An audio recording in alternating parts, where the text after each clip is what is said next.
In the Bible you read in Mark 9:23, "If thou canst believe, all things are possible to him that believeth." My old friend Dr. Norman Vincent Peale put it this way, "This is one of the greatest laws in the universe. Fervently do I wish I had discovered it as a very young man. It dawned upon me much later in life, and I found it to be one of the greatest, if not my greatest discovery outside of my relationship to God. The great law, briefly and simply stated, is that if you think in negative terms, you will get negative results. If you think in positive terms, you will achieve positive results. That is the simple fact," he went on to say, "which is at the basis of an astonishing law of prosperity and success. In 3 words, believe and succeed." William Shakespeare put it this way, "Our doubts are traitors and make us lose the good we oft might win by fearing to attempt." George Bernard Shaw said, "People are always blaming their circumstances for what they are. I don't believe in circumstances. The people who get on in this world are the people who get up and look for the circumstances they want, and if they can't find them, make them." Well, it's pretty apparent, isn't it? And every person who discovered this for a while believed that he was the first one to work it out. We become what we think about. Now, it stands to reason that a person who's thinking about a concrete and worthwhile goal is going to reach it, because that's what he's thinking about, and we become what we think about.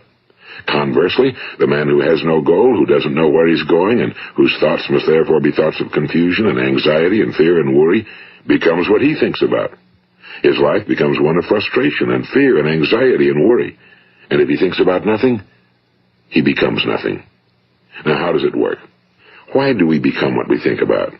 Well, I'll tell you how it works as far as we know. Now, to do this, I want to tell you about a situation that parallels the human mind.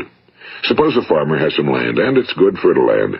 Now, the land gives the farmer a choice. He may plant in that land whatever he chooses. The land doesn't care. It's up to the farmer to make the decision.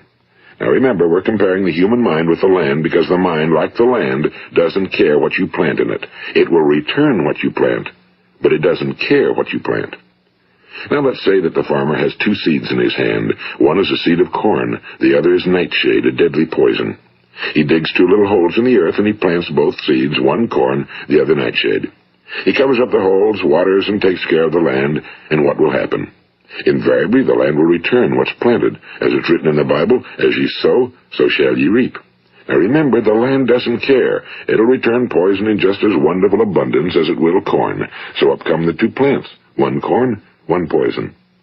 Now, the human mind is far more fertile, far more incredible and mysterious than the land, but it works the same way. It doesn't care what we plant. Success, failure. A concrete, worthwhile goal, or confusion. Misunderstanding, fear, anxiety, and so on. But what we plant, it must return to us.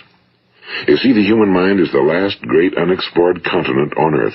It contains riches beyond our wildest dreams. It will return anything we want to plant. Now, you might say, well, if that's true, why don't people use their minds more? Well, I think they figured out an answer to that one, too. Our mind comes as standard equipment at birth. It's free, and things that are given to us for nothing we place little value on. Things that we pay money for, we value. The paradox is that exactly the reverse is true. Everything that's really worthwhile in life came to us free.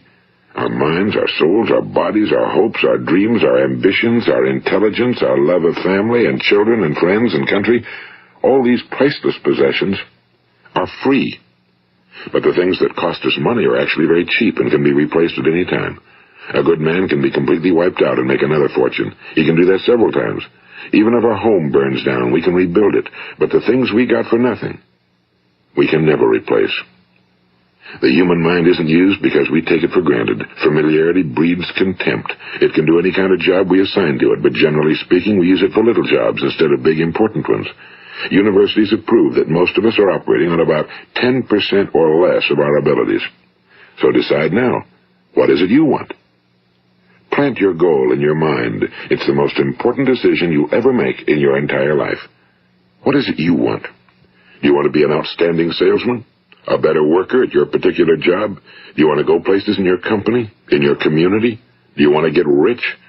All you've got to do is plant that seed in your mind, care for it, work steadily toward your goal, and it will become a reality. It not only will, there's no way that it cannot.